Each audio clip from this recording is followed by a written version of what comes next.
نعرے رسالت، عرس حضور حافظ ملت، مسلک اعلی حضرت فیضان حضور مفتی اعظم خلیفہ حضور تاج الشریعہ مناظر اہل سنت حضرت علامہ مفتی شمشاد احمد صاحب قبلہ۔ ان کی عادت ہے کہ یہ اب دیکھتے ہیں کہ سنی عالم تنہا ہے، اکیلا ہے، چھیڑ چھاڑ کرنے لگتے۔ یہ نہیں جانتے ہیں کہ سنیوں کا ایک ایک عالم ان کی پوری جماعت پر بھاری ہے، سبحان اللہ، اور اسی جماعت کے ایک شیر کا نام حضور شیر بے شے اہل سنت ہے۔ سبحان اللہ، جماعت اہل سنت کے اپنے دور کے سب سے بڑے مناظر کا نام حضور شیر بے شے اہل سنت ہے۔ ایک مرتبہ حضور شیر بے شے اہل سنت علامہ حشمت علی خان علیہ رحمت و رضوان اجمیر مقدس حاضر ہوئے۔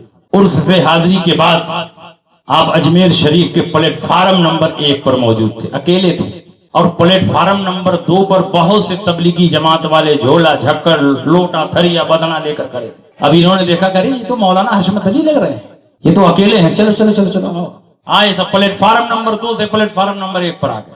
کہا حضرت آپ کا نام کیا ہے، آپ کا مکان کہاں ہے، اور آپ کا کام کیا ہے؟ تو کہا میرا نام، فرمایا حشمت علی میرا نام ہے، پیلی بھیت میرا مکان ہے، سبحان اللہ، اور وہابیوں کو جہنم میں پہنچانا میرا کام ہے۔ واہ، کہا حضرت آپ تو بہت جلالی لگ رہے ہیں، کہاں سے آ رہے ہیں؟ کہا خواجہ صاحب کے روزے پر حاضری دینے گئے تو وہیں سے آ رہے ہیں۔ کہا ہم نے سنا ہے کہ وہاں کوئی جنتی دروازہ بھی ہے۔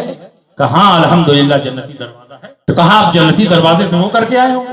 کہا الحمدللہ جنتی دروازے سے ہو کر کے آئے۔ تو کہا تب تو آپ جنتی ہو گئے ہوں گے؟ کہا بے شک ہم جنتی ہیں۔ تو کہا رسول پاک نے فرمایا ہے کہ جو جنتی ہوگا اس کے بدن سے جنت کی خوشبو آئے گی، ذرا سونگھا جائے جنت کی خوشبو آ رہی ہے کہ نہیں؟ تو ایک تبلیغی یہ ہاتھ اٹھا کے سونگ رہا ہے، ایک یہ ہاتھ اٹھا کے سونگ رہا ہے، کوئی چہرہ سونگ رہا ہے، کوئی دامن اٹھا کے سونگ رہا ہے، کہیں سے خوشبو نہیں آ رہی۔ آپ جنتی نہیں ہیں، چاروں طرف ہم لوگوں نے سونگ کر کے دیکھ لیا، کہیں سے خوشبو نہیں آ رہی ہے۔ رسول پاک نے فرمایا ہے جو جنتی ہوگا اس کے بدن سے جنت کی خوشبو آئے گی۔ علامہ حشمت علی خان شیر پور اعلیٰ حضرت کے مظہر حضور شیر بے شے اہل سنت نے فرمایا مردود صرف ایک ہی حدیث سنا ہے، رسول پاک نے دوسری حدیث میں یہ بھی فرمایا ہے کہ جو جہنمی ہوگا اس پر جنت کی خوشبو حرام ہوگی۔ تم لوگ جہنمی ہو، تم پر جنت کی خوشبو حرام ہے، جب جنت کی خوشبو حرام ہے تو تم کو جنت کی خوشبو آئے گی۔ واہ واہ، اور یہ جنتی دروازہ کوئی آج کا نہیں ہے، بلکہ حضرت خواجہ معین الدین چشتی اجمیری کے مرید اور خلیفہ ہیں حضرت قطب الدین بختیار کاکی، ان کے مرید اور خلیفہ ہیں حضرت بابا فرید الدین گنج شکر۔ کل اعلیٰ حضرت کی ایک کتاب پڑھ رہا تھا حیات اعلیٰ حضرت، تو گنج شکر کی وجہ تسمیہ مل گئی۔ سبحان اللہ، ایک غیر مقلد مولوی ہے بڑا پھکڑ باز جرجی، کئی جگہ اپنی تقریر میں کہا کہ وہ تو چینی چور تھے، اسی لیے ان کو گنج شکر کہا جائے۔ بزرگوں کی شان میں گستاخی کرتے کرتے اس نتیجے پر پہنچا کہ آسا رام کے ساتھ اس کو بھی جیل میں بند کر دیا گیا۔ جی اعلیٰ حضرت فرماتے ہیں کہ حضرت نظام الدین اولیاء پر کئی دن کے فاقے گزر گئے، نفس کہہ رہا ہے کھاؤ، اور حضرت نظام الدین اولیاء کی روح کہتی ہے کہ بھوکے رہو۔ نفس کہتا ہے کھاؤ، حضرت نظام الدین اولیاء کی روح کہتی ہے بھوکے رہو۔ نفس اور روح کی لڑائی ہو رہی ہے۔ حضرت نظام الدین اولیاء نے صرف نفس کو تسلی دینے کے لیے کہ اس نفس کا بھی میرے اوپر حق ہے، کچھ کنکر اٹھائے اور منہ میں ڈال لیے تاکہ اس نفس کو کچھ تسلی حاصل ہو جائے، لیکن جو کنکر آپ نے منہ میں ڈالے اللہ رب العزت نے اس کو شکر بنا دیا۔ ساری کی ساری کنکریاں شکر بن گئی اور آپ کے منہ میں گھل گئی، اور حضرت نظام الدین اولیاء جیسے شکر کھائی جاتی ہے ویسے ہی تمام کنکریوں کو کھا لیتے ہیں۔ اسی دن سے آپ کا لقب گنج شکر ہو گیا۔ اور یہ محدود کہتا ہے مردود، مر گیا مردود نہ فاتحہ نہ درود، کہتا ہے کہ وہ تو چینی چور تھے اس لیے ان کو گنج شکر کہا جاتا ہے۔ حضرت نظام الدین اولیاء مرید اور خلیفہ ہیں حضرت فرید الدین گنج شکر کے۔ حضرت فرید الدین گنج شکر مرید اور خلیفہ ہیں قطب الدین بختیار کاکی کے، وہ مرید اور خلیفہ ہیں حضرت خواجہ معین الدین چشتی اجمیری کے۔ حضرت نظام الدین اولیاء ایک دن خواجہ معین الدین چشتی اجمیری کے دربار میں بیٹھ کر فاتحہ پڑھ رہے تھے۔ اور فاتحہ سے جب فارغ ہوئے تو وظیفے میں مصروف ہو گئے. اچانک آنکھ بند ہوئی، نصیبہ بیدار ہوا. دیکھتے ہیں کہ روضہ مقدس میں زبردست نور ہی نور ہے، نور و نلا نور ہے. دیکھتے ہیں کہ نبی اکرم صلی اللہ علیہ وسلم آسمان سے خواجہ معین الدین چشتی کے مزار مقدس پر اتر گئے ہیں. آپ کے ایک ہاتھ میں امام حسن کا ہاتھ ہے اور دوسرے ہاتھ میں امام حسین کا ہاتھ ہے. اور اللہ کے نبی ارشاد فرماتے ہیں من مر من بابہ فقد امنا، جو اس دروازے سے ایک مرتبہ گزر جائے گا ہمیشہ ہمیشہ کے لیے اس پر جہنم کی آگ حرام ہو. اسی کے بعد سے اس دروازے کا نام کیا ہو گیا؟ جنتی دروازہ. جنتی دروازہ. تبلیغی نے کہا کہ جنت تو ساتوں آسمان کے اوپر اور عرش کے نیچے ہے، تو اجمیر میں جنتی دروازہ کہاں سے آ گیا؟ حضرت علامہ حشمت علی نے فرمایا کہ جو پروردگار ماؤں کے قدموں کے نیچے جنت ڈال سکتا ہے، ان الجنت تحت اقدام الامہات، بے شک جنت ماؤں کے قدموں کے نیچے ہے. جو پروردگار جنت کو ماؤں کے قدموں کے نیچے ڈال سکتا ہے وہی پروردگار اجمیر میں جنت کا دروازہ بھی لگا سکتا ہے. ہم تو کہتے ہیں کہ صرف اجمیر میں جنت کا دروازہ نہیں، ہر ولی کی چوکھٹ جنت کا دروازہ ہے. تم ولی کی چوکھٹ پر گردن جھکاؤ باب جنت تک پہنچ جاؤ گے، کیونکہ ولیوں کا در حقیقت میں اللہ کا در. بے شک بے شک. سبحان اللہ. خدا کا یہی ہے در، نہیں اور کوئی مفر مقر.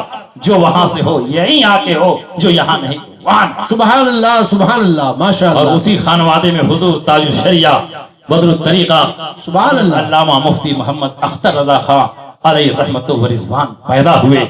زمانے نے ان کی بڑی مخالفتیں کی، مخالفین نے ان کے خلاف بڑی انگلیاں اٹھائیں، لیکن جو بھی تاج الشریعہ کے خلاف اٹھا وہ پورے زمانے میں ایسا ذلیل و خوار ہو گیا کہ آج گلی کوچوں اور چوراہوں میں کٹورا لے کر بھیک مانگ رہا ہے، لیکن آج کوئی اس کو بھیک دینے کے لیے تیار. سبحان اللہ. اللہ کے ولیوں سے مقابلہ حقیقت میں حقیقت میں اللہ سے جنگ کا اعلان ہے.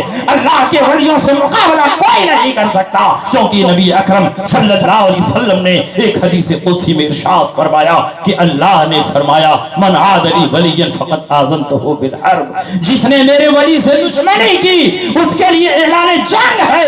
بتاؤ دنیا میں کون ہے جو اللہ سے جنگ کر سکتا ہے، جو اللہ سے مقابلہ کر سکتا ہے؟ تاج الشریعہ کسی معمولی شخصیت کا نام نہیں، عشق مصطفیٰ کے روشن چراغ کا نام ہے. مسلک اعلیٰ حضرت کے سب سے بڑے ترجمان کا نام تاج الشریعہ ہے. مہمان کعبہ کا نام تاج الشریعہ، فخر ازہر کا نام تاج الشریعہ ہے، قاضی القضات فی الہند کا نام تاج الشریعہ ہے، حجت الاسلام کے آئینہ جمال و کمال کا نام تاج الشریعہ ہے، مفتی اعظم ہند کے تقویٰ کا نام تاج الشریعہ ہے، امام احمد رضا کے فتویٰ کا نام تاج الشریعہ. جو خانقاہیں تاج الشریعہ کے خلاف اٹھی مٹ گئی، جو مشائخ تاج الشریعہ کے خلاف اٹھے وہ ذلیل و خوار ہو گئے، جو خطبہ تاج الشریعہ کی شان میں گستاخی کے مرتکب ہوئے وہ سب کے سب رسوا و ذلیل ہو گئے. لیکن تاج الشریعہ کا پرچم اقبال جیسے کل بلند تھا آج بھی بلند ہے اور انشاءاللہ صبح قیامت تک بلند رہے گا. تاج الشریعہ کو اللہ نے وہ مقبولیت اور وہ محبوبیت عطا فرمائی کہ دنیا کے جس ایئرپورٹ پر اتر جاتے تھے انسانوں کا ہجوم آپ کے قدموں میں جمع ہو جاتا تھا. جس ویرانے میں قدم رکھتے تھے سنیت کی کھیتی لہلہانے لگتی تھی. جس پلیٹ فارم سے گزر جاتے تھے پورا پلیٹ فارم عاشقانے تاج الشریعہ سے بھر جاتا تھا. جس آبادی میں جاتے تھے تاج الشریعہ کو دیکھنے کے لیے پوری آبادی ٹوٹ پڑتی تھی. جس اسٹیج پر تشریف فرما ہوتے تھے تاج الشریعہ کی حیثیت آفتاب و مہتاب کی حیثیت کی طرح ہوتی تھی جو ستاروں کے درمیان ہوتی ہے. حضور تاج الشریعہ علیہ رحمت و رضوان نے اپنی زندگی کا ایک ایک لمحہ عشق مصطفیٰ میں صرف کیا ہے. تاج الشریعہ نے اپنی زندگی کا ایک ایک لمحہ مسلک اعلیٰ حضرت کی ترویج و اشاعت میں صرف کیا ہے. آج پوری دنیا میں تاج الشریعہ کے مریدین پھیلے ہوئے ہیں. 3 کروڑ سے زیادہ آج کے مریدین کی تعداد ہے. اور جس وقت تاج الشریعہ کا وصال ہوا خدا کی قسم انسانوں نے کبھی اتنا بڑا جنازہ نہیں دیکھا تھا. بریلی کی سرزمین پر انسانوں کا سمندر امڑ پڑا. یا تو تاریخ اسلام نے امام احمد ابن حنبل کا جنازہ دیکھا تھا جس میں 25 لاکھ مسلمانوں نے شرکت کی تھی. یا تو تاج الشریعہ کا جنازہ تھا جس میں 1 کروڑ 25 لاکھ سے زیادہ انسانوں کا ہجوم اکٹھا تھا. انسانوں کے علاوہ فرشتے کتنے تھے، رجال الغیب کتنے تھے، اور ایسی مخلوق جن کو ہم نہیں دیکھ سکتے وہ سب کتنی بڑی تعداد میں تھے۔ نبی تو یہ فرماتے ہیں 40 مسلمان جس کی نماز جنازہ پڑھتے ہیں اس کی مغفرت ہو جاتی ہے۔ یہاں تو 40 نہیں، 40 لاکھ نہیں، 1 کروڑ سے زیادہ لوگ تاج الشریعہ کی نماز جنازہ پڑھ رہے ہیں۔ میرا ایمان بول رہا ہے کہ تاج الشریعہ بخشے ہوئے ہیں، اور ایسے بخشے ہوئے ہیں کہ جس نے تاج الشریعہ کی نماز جنازہ میں شرکت کی اسی کے صدقے میں اللہ نے تمام نماز جنازہ پڑھنے والوں کو بخشا۔ اور تاج الشریعہ کی ولایت و کرامت اتنی زیادہ ہے،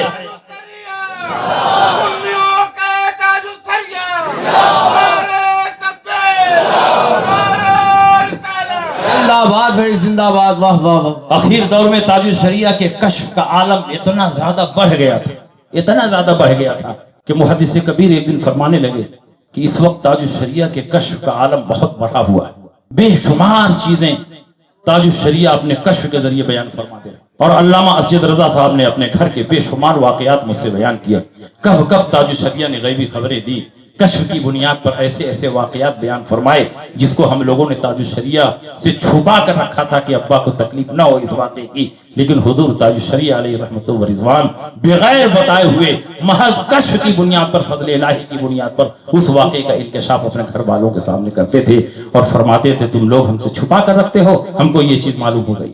آئیے ایک واقعہ تاج الشریعہ کا ہم بیان کریں۔ حضور تاج الشریعہ کو بریلی شریف میں بھی بہت مقبولیت تھی۔ جب حضور تاج الشریعہ بریلی شریف میں ہوتے تو محلہ سوداران کی گلیاں آپ کے دیوانوں سے کھچا کھچ بھری رہتی تھی۔ بریلی میں بہت پیر ہیں لیکن تاج الشریعہ اگر نہیں ہوتے تو سناٹا آپ کی گلی میں، اور رات کے 12 بجے تاج الشریعہ آ جائے تو پوری گلی کھچا کھچ بھر۔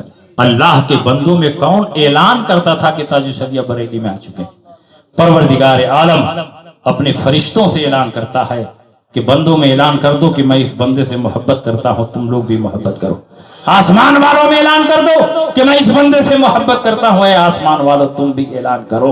یہ تاج الشریعہ کے انتقال کا منظر اور تاج الشریعہ کی نماز جنازہ میں لاکھوں کروڑوں انسانوں کا ہجوم اس بات کی دلیل ہے کہ تاج الشریعہ کا ادھر وصال ہو رہا ہے، اور گھر کے کسی فرد کو ابھی یقین نہیں ہے کہ تاج الشریعہ کا وصال ہو چکا ہے۔ ابھی ڈاکٹر آنے والا ہے، چیک کر کے تصدیق کرنے والا ہے، لیکن اتنے ہی میں علامہ اسجد رضا کے پاس بے شمار فون آنے لگے، مسلموں کے غیر مسلموں کے، اور پوری بریلی کھچا کھچ بھر گئی کہ ہم نے سنا ہے تاج الشریعہ کا وصال ہو گیا، تاج الشریعہ کا وصال ہو گیا، تاج الشریعہ کا وصال ہو گیا۔ کس نے؟ اللہ کے بندوں میں اعلان کیا، اللہ کے فرشتوں نے اللہ کے بندوں میں اعلان کیا کہ اللہ کا ایک مقدس بندہ اب دنیا سے رخصت ہو رہا ہے، نماز جنازہ کا وقت قریب ہے، اگر تم سعادت چاہتے ہو، اپنی مغفرت اور بخشش چاہتے ہو تو اس اللہ والے کی نماز جنازہ میں شرکت کرو۔ ایک دن تاج الشریعہ عصر کی نماز کے بعد دلائل الخیرات شریف پڑھ کے اعلیٰ حضرت کے مزار پر فاتحہ پڑھنے کے لیے جا رہے تھے،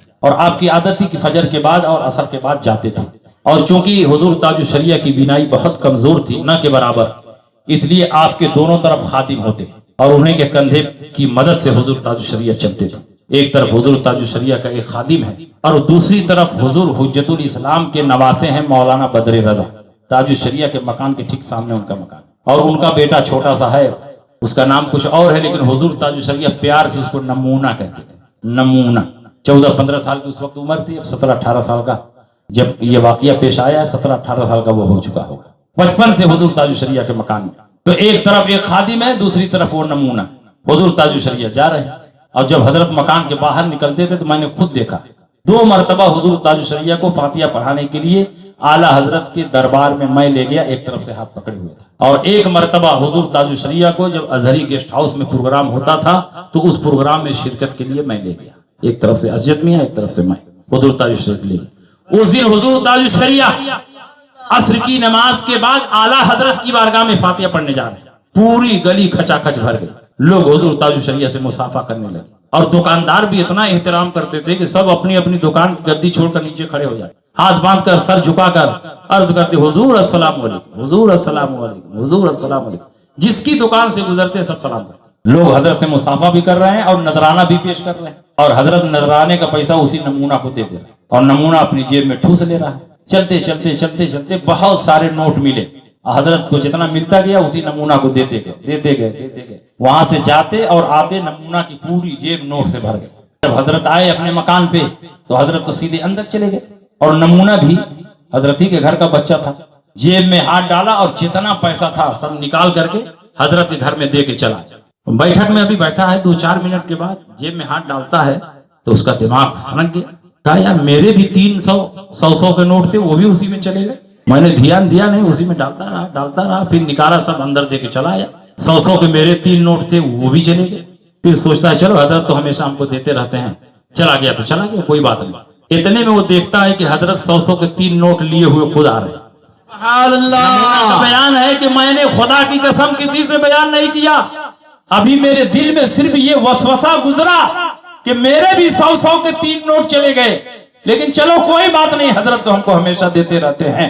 اتنے میں حضرت 100 کے 3 نوٹ لے کر آ رہے ہیں، کہ نمونہ پریشان کیوں، یہی نا تمہارے 100 کے 3 نوٹ ہیں، لو اپنا نوٹ رکھ لو۔ خدا کی قسم اللہ نے حضور تاج الشریعہ کو کشف و کرامت کے میدان میں اتنا بلند مقام عطا فرمایا تھا کہ بلا شبہ حضور تاج الشریعہ جہاں اپنے دور کے سب سے بڑے فقیہ تھے، وہی اپنے دور کے ولی کامل بھی۔ سبحان اللہ۔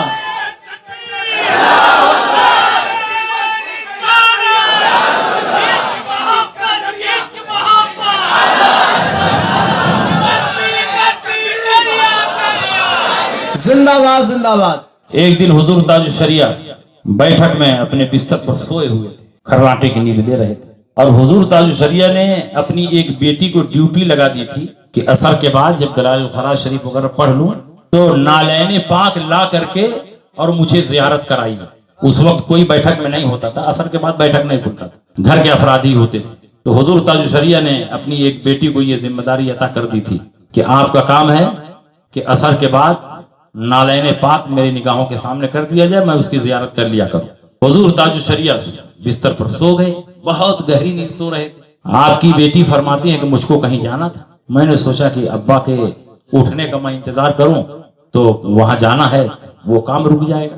تو فرماتی ہیں کہ میں نالین پاک لے کر آئی اور ابا بہت گہری نیند میں سوئے ہوئے تھے، میں نے سوچا کہ نگاہوں کے سامنے کر دوں، اب بعد میں ابا پوچھیں گے تو میں کہہ دوں گی کہ زیارت کرا کے میں گئی تھی۔ جیسے ہی آپ کی بیٹی سبحان اللہ۔ نالین پاک کو حضور تاج الشریعہ کی نگاہوں کے سامنے اسے کرتی ہیں، فوراً تاج الشریعہ اپنا پاؤں سمیٹ لے، سبحان اللہ۔ اللہ اکبر اللہ اکبر، اور فوراً اٹھ کر بیٹھ جاتے۔ گہری نیند سو رہے تھے، کسی نے بتایا نہیں، کسی نے جگایا نہیں، لیکن تائید غیبی حضور تاج الشریعہ کو حاصل ہے۔ ان کے نگاہوں کے سامنے جیسے ہی نالین پاک کا نقشہ رکھا گیا، حضور تاج الشریعہ کانپنے لگے اور اپنے پاؤں کو فوراً سمیٹ لیا۔ عشق مصطفیٰ کے روشن چراغ کا نام حضور تاج الشریعہ سبحان اللہ۔ تاج الشریعہ کسی معمولی شخصیت کا نام نہیں ہے، تاج الشریعہ ایک تحریک کا نام ہے، تاج الشریعہ ایک مشن کا نام ہے، تاج الشریعہ ایک نظریے کا نام ہے، اعلیٰ حضرت کی پہچان کا نام ہے، سنیت کے نشان کا نام ہے۔ اگر تم اپنے دین و ایمان کی سلامتی چاہتے ہو تو تاج الشریعہ کے مشن سے جڑے رہو اور انہی کے نقش قدم پر چلتے رہو، اور جن مسائل میں حضور تاج الشریعہ کے فتاوے موجود ہیں اس میں مضبوطی کے ساتھ حضور تاج الشریعہ کے فتوے پر عمل کرو۔ سبحان اللہ سبحان اللہ۔ باتیں بہت ہیں کہنے کے لیے، پھر انشاءاللہ کبھی آئیں گے تو بیان کریں گے، بس انہی باتوں کے ساتھ تقریر ختم کر رہے ہیں، وقت زیادہ ہو گیا ہے۔ وآخر دعوانا ان الحمدللہ رب العالمین۔